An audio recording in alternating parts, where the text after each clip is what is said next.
آپ اس بیٹا یا بیٹی کو مالک نہیں بنا دیتے تب تک زکوٰۃ آپ کو خود کو دینی ہوتی ہے. وہ سونا چاندی جس کے ہاتھ میں ہوتا ہے، جس کے قبضے میں ہوتا ہے، زکوٰۃ اسی پر فرض ہوتی ہے، اسی پر واجب ہوتی ہے. لیکن ہمارے معاشرے میں کیا کرتے ہیں، سونا چاندی لیتے ہیں اور بچیاں ابھی بالکل نابالغ ہوتی ہیں، چھوٹی ہوتی ہیں، اور نیت کر لیتے ہیں کہ بس یہ اس بیٹی کا ہے، یہ اس بیٹی کا ہے. اس طرح سے یہ کیا نیت کیا ہوتی ہے، ارادہ کیا ہوتا ہے کہ نا بچے تو ابھی نابالغ ہیں اور نابالغ پر تو زکوٰۃ ہے ہی نہیں، تو ہم نے یہ اس کو اس کا مالک بنا دیا، اب اس سے کیا ہو جائے گا، زکوٰۃ دینی ہی نہیں پڑے گی. تو ایسا بالکل بھی نہیں ہے. یہ کیا ہے، یہ تو یہودیوں والا کام ہو گیا نا. وہ بھی کیا کرتے تھے، اللہ تعالیٰ کوئی حکم دیتے تھے اس کے اندر رد و بدل کر دیتے تھے کہ ہم یوں کر لیتے ہیں، تعویلیں نکال نکال کے اپنے مسئلے کو ٹیڑھا میڑھا کر کے اس کو کیا کرتے تھے، اپنے آپ سے وہ حکم زائل کرنے کی کوشش کرتے تھے. تو ہم بھی تو یہی کر رہے ہیں. ہم کیا کر رہے ہیں، ہم اس نابالغ بچے کو اس کا مالک بنا دیتے ہیں کہ بھئی نابالغ پر تو زکوٰۃ ہے ہی نہیں. اگر ہم اپنے پاس رکھیں گے، خود کو اس کا مالک تصور کریں گے، تو اس سے کیا ہو جائے گا، ہمیں ہر سال زکوٰۃ دینی پڑے گی. تو یہ بہت ہی غلط طریقہ ہے. جب اللہ نے مال دیا ہے تو اس میں سے زکوٰۃ بھی دینی چاہیے. اگر زکوٰۃ نہیں دیتے ہیں تو اللہ تعالیٰ کی ذات سے کوئی بعید نہیں ہے کہ وہ آپ سے وہ والی جو بھی چیز اللہ تعالیٰ نے نعمت کے طور پر آپ کو دی ہے، سونا چاندی جو بھی دیا ہے، وہ آپ سے چھین لے.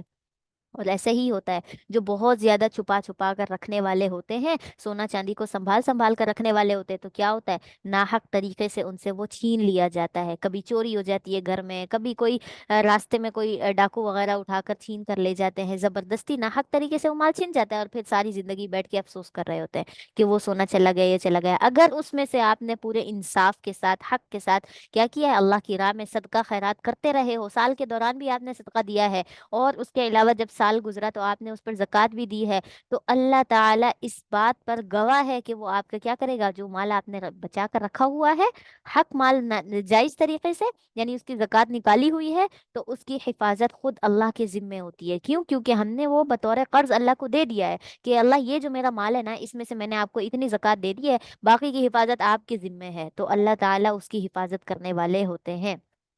ٹھیک ہے.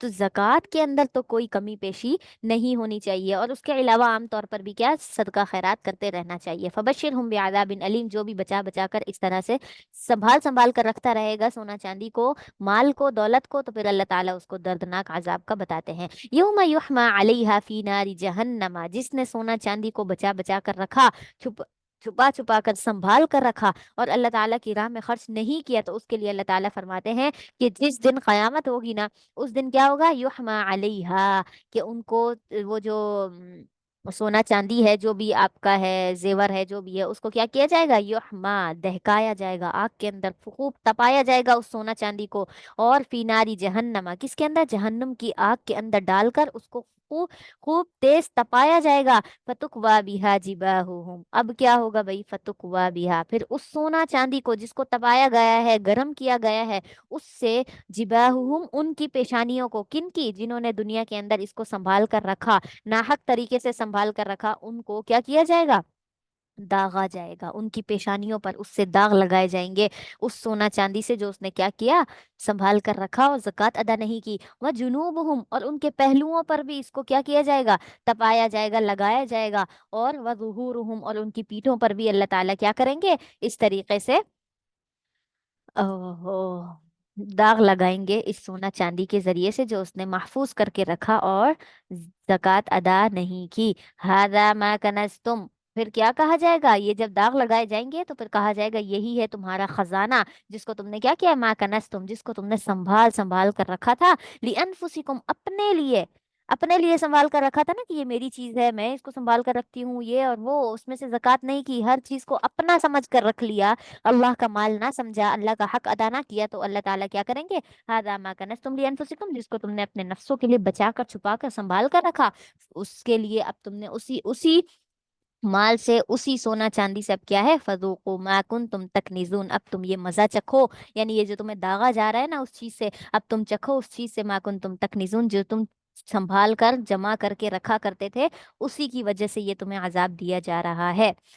اس کے بعد اگلی جو آیت ہے، ان عدت الشہور عند اللہ 12 شہرا، جیسے کہ ہم نے الف لام میم میں بھی پڑھا اور پچھلی صورت کے اندر بھی پڑھا تھا کہ اللہ تعالیٰ نے 4 مہینوں کی حرمت کو بیان کیا ہے، جو ازل سے ابد تک ہے، کہ اس کے اندر کیا ہے، قتال، جنگ وغیرہ جائز نہیں ہے، درست نہیں ہے، اس کے اندر کیا کرنا ہوتا ہے، امن کے ساتھ جو ہے رہا جاتا ہے، جن کے ساتھ آپ کا کوئی عہد ہوا ہو کہ ہم آپ کو جو ہے جزیہ وغیرہ ٹیکس دے کر آپ ہمارے ملک میں رہ رہے ہیں، ہم آپ کے ساتھ جنگ نہیں کریں گے، اور اسی طریقے سے وہ لوگ جو آپ کے دشمن بھی ہیں نا، تب بھی آپ نے ان 4 مہینوں کے اندر ان سے کوئی جنگ اور قتال نہیں کرنی. ان عدت الشہوری، بے شک مہینوں کا جو شمار ہے، عند اللہ، وہ اللہ کے ہاں کتنا ہے؟ 12 شہرا، 12 مہینے ہیں. اللہ تعالیٰ فرماتے ہیں کہ میرے نزدیک مہینے کتنے ہیں سال کے اندر؟ 12 مہینے ہیں. فی کتاب اللہ، اللہ کی کتاب میں. یہ 12 مہینے کی شروعات کب سے ہوئی، کیسے ابتدا ہوئی؟ یوم خلق السماوات والارض، کب سے ہیں یہ 12 مہینے؟ جس دن سے اللہ تعالیٰ نے آسمانوں اور زمین کو پیدا کیا. پھر فرماتے ہیں یہ جو 12 مہینے ہیں، ان میں سے منہا اربعۃ حرم، 4 مہینے ایسے ہیں جو حرام قرار دیے گئے، حرمت والے مہینے ہیں. اس کے اندر تم کیا؟ اللہ تعالیٰ کی نافرمانیوں سے بچو اور جنگ اور قتال نہ کرو. ذالک الدین القیم، یہی کیا ہے؟ سیدھا راستہ، سیدھا دین یہی ہے.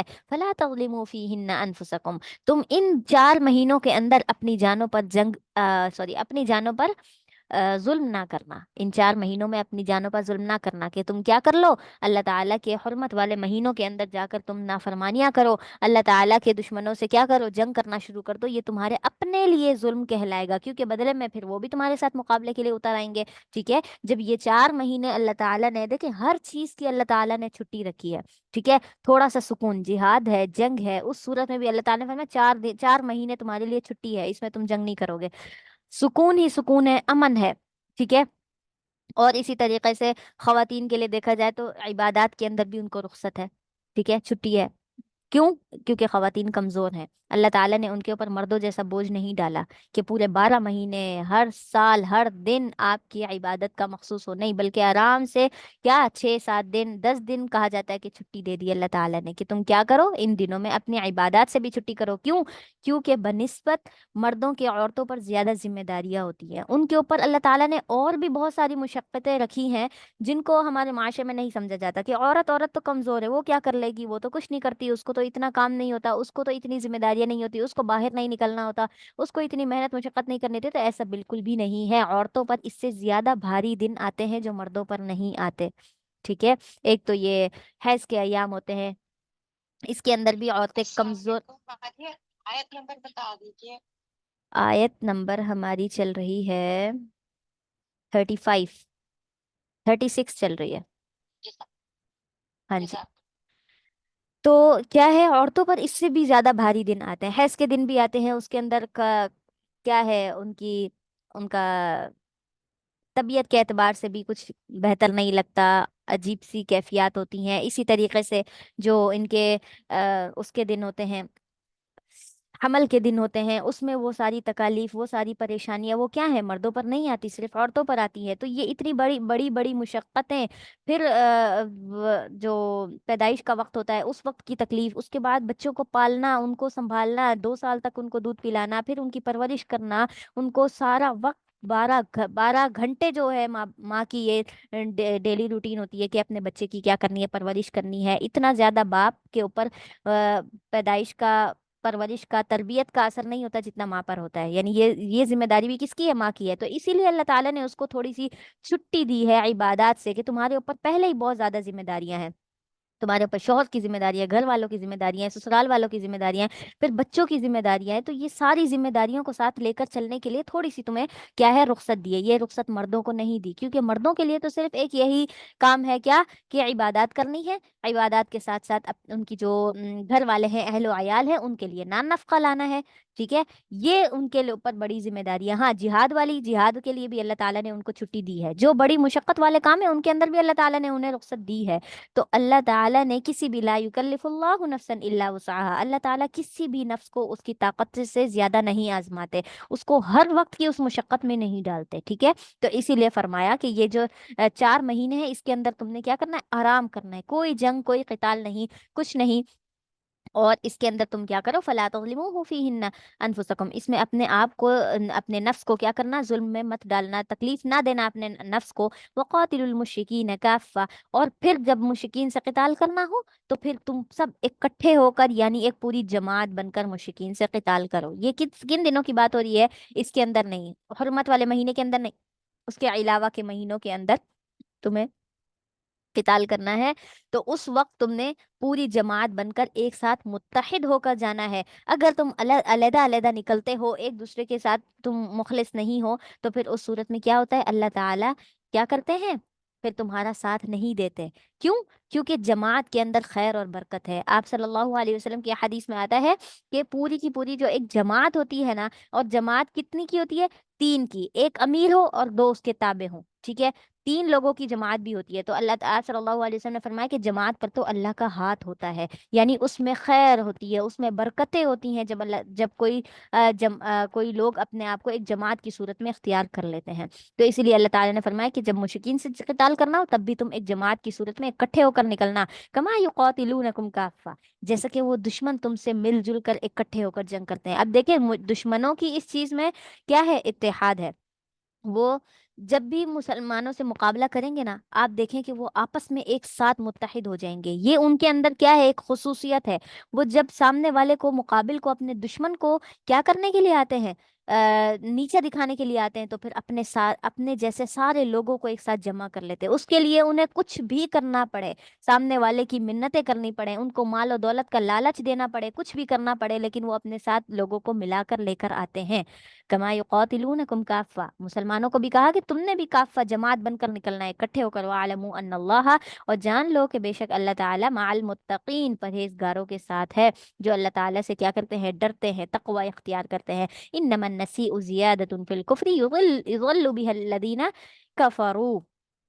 اچھا، اور اس کے علاوہ یہ کیا جو حرمت والے مہینوں کی بات ہوئی، وہ کہ وہ 4 مہینے ہیں، وہ کون سے مہینے ہیں، ذی القعدہ، ذی الحجہ اور محرم، یہ 3 مہینے لگاتار ہیں، اور ایک ہے رجب کا مہینہ۔ یہ 4 مہینے ہیں جو حرمت والے ہیں، اس کے اندر جنگ قتال وغیرہ جائز نہیں ہے۔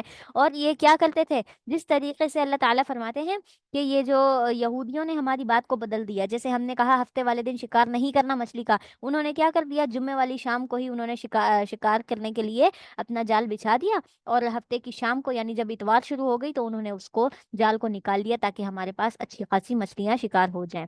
تو انہوں نے بھی بات کو بدلا۔ اب قریش مکہ بھی یہی کیا کرتے تھے، جب اللہ تعالیٰ نے ان کے لیے 4 مہینوں کا حکم دیا کہ تم نے کیا کرنا ہے، یہ 4 مہینے حرمت والے ہیں، اور جیسا کہ میں نے بتایا یہ حرمت والے ابھی سے نہیں ہیں۔ اللہ تعالیٰ نے فرمایا یوم خلق السماوات والارض، جب سے دنیا بنائی گئی اللہ تعالیٰ نے تب سے 12 مہینے مقرر کیے، 12 میں سے 4 مہینوں کی حرمت اللہ تعالیٰ نے اسی وقت سے مقرر کر دی۔ تو قریش مکہ بھی یہ بات جانتے تھے کہ یہ 4 مہینے جنگ نہیں کر سکتے، یہ حرمت والے مہینے ہیں، وہ بھی اس کو سمجھتے تھے۔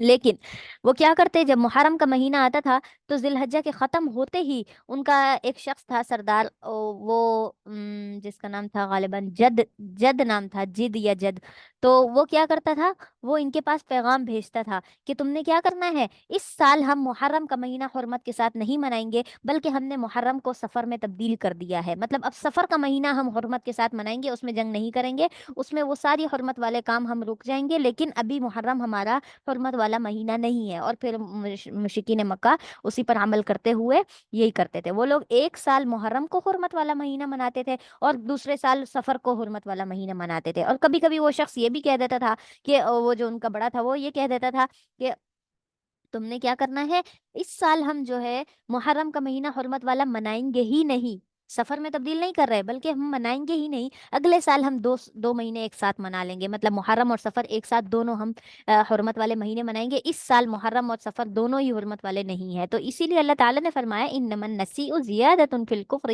بے شک وہ لوگ جو کیا کرتے ہیں، نسیء آگے پیچھے کر دیتے ہیں، زیادۃ زیادتی کے ساتھ، فی الکفر کفر میں، کیا مہینوں کو آگے پیچھے کر دیتے ہیں، یضل بھی، وہ گمراہ کر دیے جاتے ہیں، یعنی وہ گمراہ کرتے ہیں اس کے ذریعے سے الذین کفروا، کافر لوگوں کو، ٹھیک ہے، کافر لوگوں کو اس سے کیا گمراہ کرتے ہیں، کبھی محرم کا مہینہ حرمت والا بنا دیتے ہیں، کبھی محرم کی جگہ سفر والا بنا دیتے ہیں، اور کبھی کہتے ہیں کہ اس سال ہم منائیں گے ہی نہیں، تو یحلونہ عاما، وہ کیا کر دیتے ہیں، ایک سال اس کو حلال کر دیتے ہیں، کون سا مہینہ، جیسے کہ میں نے بتایا محرم کا مہینہ، آخری تیسرا مہینہ، کیونکہ لگاتار